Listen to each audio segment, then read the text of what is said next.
Почитувани, ВМРО-ДПМН на последната седница на Централниот комитет усвои нови кандидати за градоначалници за престојните локални избори. Главната карактеристика е што огромно мнозинство се млади, некомпрометирани и нови имиња, кои ќе внесат нова енергија, жар, ентузијазам за повеќе работи и многу успеси во развојот на општините. Ова се кандидатите кои ќе ја сочинуваат новата генерација на луѓе кои ќе настапат на политичката сцена и ќе го креираат развојот на општините во нашата земја. Нашата цел е да одиме на победа, да ги решаваме проблемите и да работиме на развојот на Република Македонија. Изборот е помеѓу стари, компрометирани кадри на власта и нови луѓе, кои носат свежина и компетентност за големи чекори напред за сите луѓе во Македонија. Овие луѓе ќе направат разликата од се до сега што е актуелно присутно од власта. Одговорност наспроти мрзеливост. Честност наспроти корупција. Одиме на победа за нови успеси на општините. Победа во Ѓорче Петров ќе издвојува доктор Александар Стојковски. Стојковски е доктор, радиолог на Универзитетската клиника за радиологија, долгогодишен член на Општинскиот комитет на ВМРО-ДПМН во Ѓорче Петров и активист од Унијата на млади сили на ВМРО-ДПМН. Поранешен пратеник во собранието и член на Советот на општината Ѓорче Петров. Неговата љубов е спортот, планирањето, велосипедизмот. Тој е сопруг и татко на 2 сина. Човек со невиден ентузијазам, желба за создавање и љубов кон Ѓорче Петров. За промени, за решавање на проблеми, за нов лик на Ѓорче Петров. Кандидат за градоначалник на Куманово и признатиот актер Тони Михајловски. Роден во Куманово, а признат македонски театарски, филмски и телевизиски глумец. Водител на радио и телевизија и стоечки комичар. Тој е сопруг и татко на 2 сина. Добитник на бројни признанија од светот на уметноста, како награда за најдобар глумец на 5-тиот меѓународен театарски фестивал Јоаким Интерфест во Србија. Во 2012 година добил поделба за странски актери на 47-тиот фестивал филмски средби во Ниш, а во македонската филмографија и драмски уметности може да се пофали со стотици драмски изведби на познати дела, како и домашни и странски филмови и телевизиски серии во кои има земено улога. По долгогодишно членство во Општинскиот комитет на ВМРО-ДПМН во Куманово, од 2018 година Михајловски стана член на извршниот комитет на ВМРО-ДПМН. Кандидат за градоначалник на ВМРО-ДПМН за општината Бутел е Дарко Костовски, роден бутелчанец, оженет и татко на едно дете. Дипломиран на Факултетот за политички науки Јустинијан I, а магистрира менеджмент на човечки ресурси. Тој е пратеник. И воедно Костовски исто така е селектор и тренер на македонската теквондо репрезентација која постигна на овие олимписки игри во Токио историски резултат. Сигурен сум во победа на Костовски, што знаеме колку се залага и бори за неговиот Бутел. Кандидат за градоначалник на ВМРО-ДПМН за општина Македонски Брод е Жарко Ристевски. Магистрира на Универзитетот за туризам и менеджмент во Скопје. Своето работно искуство го започнал во 2002 година во Министерството за труд и социјална политика во подрачната единица Македонски Брод. Од 2015 до 2017 е член на Државниот совет за превенција на детско престапништво. Тој е член на Советот на општина Македонски Брод, а во периодот од 2008-2009 и е претседател на истиот. Жарко Ристевски оженет, татко на 2 деца. Под број 5. Кандидат за градоначалник на ВМРО-ДПМН за Свети Николе е Дејан Владев, дипломиран правник на Факултетот за правни науки во Скопје. Работи како виш соработник за активни мерки и политики во Центарот за вработување во Свети Николе. Човек со јасна визија и развој, со конкретен план за посигурен и подобар живот на Свети Николе. Број 6. Кандидат за градоначалник на Македонска Каменица е Димчо Атанасовски, оженет и татко на 3 деца. Високото образование го завршил во Факултетот за музички уметности во Скопје. Респектиран и високо ценет жител на Македонска Каменица. Работи во училиштето Свети Кирил и Методи. Нови избори настапува со конкретен план за развој и решавање на клучните проблеми на Македонска Каменица. Број 7. Кандидат за градоначалник на ВМРО-ДПМН за општина Берово е Елеонора Рашковска, која потекнува од старо беровско занетичко семејство. Сопруга и мајка на ќерка и син. Магистрира на Факултетот за труд и социјална политика. Работи како раководител на подрачната служба на Фондот за здравствено осигурување во Берово. Жена со голема енергија и љубов за промени во Берово. Кандидат за градоначалник на ВМРО-ДПМН за општина Чашка е Зоран Здраевски. Тој е семеен човек, сопруг и татко на 2 ќерки, стопанственик, човек кој потекнува од Чашка и ќе се грижи за напредокот на Чашка. Број 9. Кандидат за градоначалник на ВМРО ДПМН за општина Градско е Киро Нацков. Дипломира на Филозофскиот факултет на Институтот за историја, работи како професор по историја, бил и член на Советот на општина Градско. Број 10. Кандидат за градоначалник на Пробиштип е доктор Маријан Миленковски. Респектиран во својата средина. Бил одговорен на итна медицинска помош при здравствениот дом во Пробиштип, а за време на најголемата криза со коронавирусот работи како доктор во ковид центарот при ЈЗО Универзитетски клиники Мајка Тереза во Скопје. Верувам дека Миленковски ќе даде се од себе за развој и напредок на Пробиштип. Број 11. Кандидат за градоначалник за Виница е Миле Петков. Тој е оженет, сопруг и татко на 2 деца. Петков е дипломиран геодетски инженер.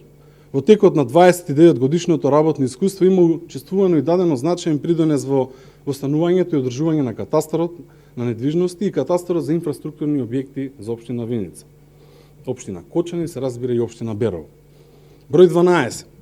Кандидат за градоначалник на општина Пехчево е Александар Китански. Тој е дипломиран доктор по ветеринарна медицина и работи како доктор по ветеринарна медицина од 2011 година до денес. Исклучителен карактер кој најважен му е развојот на Пехчево и создавање на перспектива на граѓаните на Пехчево. Број 13. Кандидат за градоначалник на општина Лозово е Бошко Цветковски, магистар по правни науки кој живее и создава во своето Лозово. Број 14. Во Карбинци одиме на победа со Виктор Паунов, оженет и семеен човек, татко на 2 деца. Тој е магистер и е вработен во приватна германска компанија која се занимава со организација на транспорт и логистика. Број 15. Во Чешиново Блешово, кандидат за градоначалник е Далибор Ангелов, кој е дипломиран земјоделски инженер, агроном. Има успешно поминати обуки до совршување во рамки на областа на земјоделието, како и областа на европските интеграцијски процеси, водење на локални финанси, како и обуки за успешно водење на инспекцијски процеси во земјоделството. Тој е член на Советот на општината. Број 16. Кандидат на ВМРО ДПМН за градоначалник на општина Зелениково е Коста Маневски, потекнува од скромно и честно семејство, живее во станица Зелениково, оженет е и татко на 3 деца. Бил председател на УМС на ВМРО ДПМН, потоа бил и председател на ОК ВМРО ДПМН Зелениково. Број 17. Кандидат за градоначалник на ВМРО ДПМН за Демир Хисар е Никола Најдовски, магистар по хемија, вработен како наставник по хемија во Демир Хисар. Човек кој ги знае проблемите и ќе понуди решение за Демир Хисар. Број 18. Кандидат за градоначалник на општина Маврово и Ростуше е доктор Медвед Џафери. Медвед Џафери доаѓа од Скудрин, оженет, татко на 2 деца, тој завршува медицински факултет, при што специализира на клиниката за педиатрија при Кирил и Методи Скопје. Во моментов работи како педиатор во здравствениот дом во Ростуше. Човек со знаење кој е подготвен да го вложи во развојот на Маврово Ростуше. Број 19. Победа во Охрид ќе донесе Кирил Пецаков. Пецаков е актуелен пратеник со завршен стоматолошки факултет, специјалист по детска и превентивна стоматологија. Претходно член на Советот во општината Охрид во 2 мандати. Млад, но респектиран охриѓенец кој се бори во собранието и во рамките на партијата за Охрид да го добие заслуженото место. Пецаков е вреден и искрен човек во кој верувам дека ќе донесе обнова за Охрид. Почитувани, ова се луѓето кои ќе ја донесат победата. Ветуваме многу работи, многу нови проекти. Доследно остварување на понудата која ја даваме. Време е за промени и нов развој. Време е за решавање на проблеми. Време е за одлуки кои ќе испратат јасна порака до власта дека нивното заврши. Промените доаѓаат. Благодарам на сите. Доколку имате прашања, повелите. За Скопје, докаде се преговорите за избор на кандидата за градоначалник и кога може да се официализира работката со Алијанса и алтернативи? Благодарам на прашањата. За Скопје правим уште една дополнителна анкета и се надевам дека во наредниот период многу набрзо ќе имам извршен комитет каде што ќе ги разгледуваме сите бројки, се разбира, да видиме по анкетите како стојат и потоа ќе ви известиме кога има централен комитет. Се надевам дека до крајот на месецот или почетокот на следниот ќе го имаме кандидатот, а за коалицијата со Алијанса и алтернатива се надевам дека набрзо ќе ги соопштиме деталите, ќе имаме исто така извршен комитет каде што ќе ги прецизираме сите работи, но исто оставаме и сите органи на сите партии да се произнесат за потоа да направиме било каков договор. Господине Михајловски, знаете само да допълнам во контекст на прашање, преговорите со Алијанса ќе значи да би го поддржале вашиот кандидат за Скопје? Тоа е намерата и тоа е целта, да идеме таму каде што ние може да помогнеме и таму каде што они може да помогнат. Но не се само Алијанска алтернатива. Јас ќе напоменам уште една работа, дека во коалицијата ќе се приклучат и други партии, можеби се помали, но ќе учествуваат и ќе помагаат на ВМРО ДПМН за овие престојни локални избори.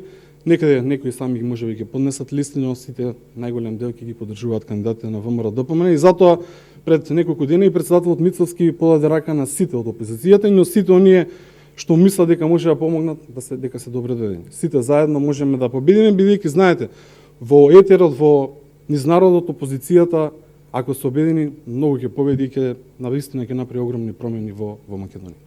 Дали во коалицијата може да се вклучи некоја од помалите политички партии кои што се во моментот во владеачката коалиција? Јас ќе бидам искрен, ние разговараме и со тие партии, но во овој момент не. Еднокрасно надвор од темата, вчера МВР потврди дека проблемот со личните карти е тоа што всушност презревено системот со новото уставно име и поради тоа нема лични карти, бидејќи законот со уметнување на сирена се уште не е донесен. Како вие гледате на ова? Видете, ова е поигрување со интелигенцијата на народот. Зарем до сега не може да издаваат лични карти? Што е проблемот? Се чека закон, па закон може да биде донесен за месец, за 2, за 3. До тогаш ќе нема лични карти? Ова е едно оправдување. Дали у позадина нешто стои, ве замолувам, вие новинарите сте најмногу повикани тоа да го проверите. Ако се чека секој закон за нешто да се направи, па тој закон може да не се донесе ни за месец, ни за 2, ни за 3, може би и подолго време. И ние ќе чекаме се додека се донесе некој закон, па впрочем они немаат ни кворум да се состанат за седница, не да сменат закон. Затоа, пак ќе кажам, они може постаро да се издаваат лични карти. Граѓаните имаат веќе добиено документ, односно им даваат ливче кој што им вела дека за 15 дена ќе ги добијат своите лични карти. Ова е само оправдување. Немаше таблици, немаше пасоши, нема лично карти. Нема што нема во Македонија. Сакате дека ќе може и да се попишува, а и да се гласа на избори со тие ливчења, нели кои што се даваат при фотографирањето за лична карта. Дали тоа не отвара простор за сомнежи, за околу кредибилитетот и на пописот и на... Апсолутно. Во право сте, но мислам дека треба да се постави... Само да ви кажам една работа. Мислам дека пак ќе кажам си правата либи што уште месец дена нема да издаваат документи. Па изборите се за 2 месеци скоро. Значи до тогаш они значи од сега знаат дека ќе немаат лични карти. Апсолутно е неприфатливо. Нека си ги засукаат ракавите, нека си направат тендер како што треба да личи тој тендер и нека си издаваат документи. Пописот не може да се проведе од 5 септември. Оваа власт покажува дека се може, но видовме дека ништо не може. Затоа ги повикувам сите граѓани, ги повикувам сите во Македонија ни се приклучат и да ги смениме што поскоро. Во таа смисла, господин председник, што ќе им кажете на вашите членови симпатизери да се попишуваат, да излезат на избори или не, со оглед на сите овие проблеми и видимоста? Не се само овие проблеми, јас ќе ве дополнам, благодарам на прашањето, многу на место, но и сега што се случува во Македонија. Видете, имаме бранови на мигранти, имаме лоша епидемиолошка слика, имаме попис што нема доволно попишувачи, имаме избори кои што слушаме од медиумите како ќе бидат, дали со ливче ќе се гласа или слично. И затоа пак ќе кажам, власта е таа повикана да даде одговор за се, за потоа ние да се произнесеме. Вие гледате носат мерки што пола народ не ги прифаќа, нема лични карти, народот мака маче да има документ и станува тотален хаос за држава. Затоа ги повикуваме. Они се власт, нека почнат да работат за народот. За потоа ние може да се произнесеме по секое прашање. Се разбира, тука сме за секое прашање да дадеме одговори, се разбира свој став. Благодарам на сите, имајте убав ден.